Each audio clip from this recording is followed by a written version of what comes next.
were trying to transition the business to the second generation, it was just really hard. There weren't a lot of great options, and our children would be third generation owners potentially. And the statistic is that these businesses are only 13% successful in that third generation.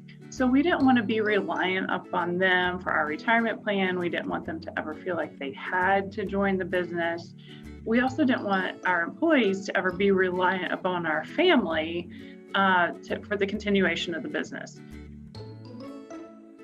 Today, we are a one-stop shop for industrial furnaces. We're very heavily tied to the forge and heat treat industry and do some work in aluminum as well. So I always say, at 40 years old, we're pretty young to be thinking about retirement at all. And we weren't actually thinking of retirement. What happened was my husband and I purchased the business from his father in 2018. We became second generation owners.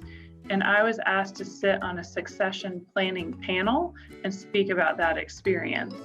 And while I was at the panel, the keynote speaker for the day was Kevin McPhillips from the Pennsylvania Center of Employee Ownership.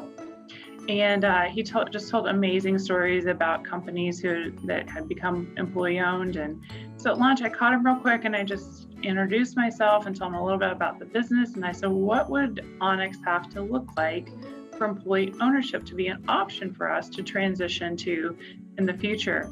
And so we did a feasibility study. We did a lot of research on an ESOP because my husband told me I was crazy. I hadn't understood it properly. And turns out I did understand it properly. The model felt really good to us because it was family reimagined. We consider our employees to be a part of our extended family and a part of our team. And we wanted to reward them for the work that they're doing. So, other options out there might be a private equity buy or a strategic buy. And I think those were worrisome for me just because I didn't know what would happen in the future to the company.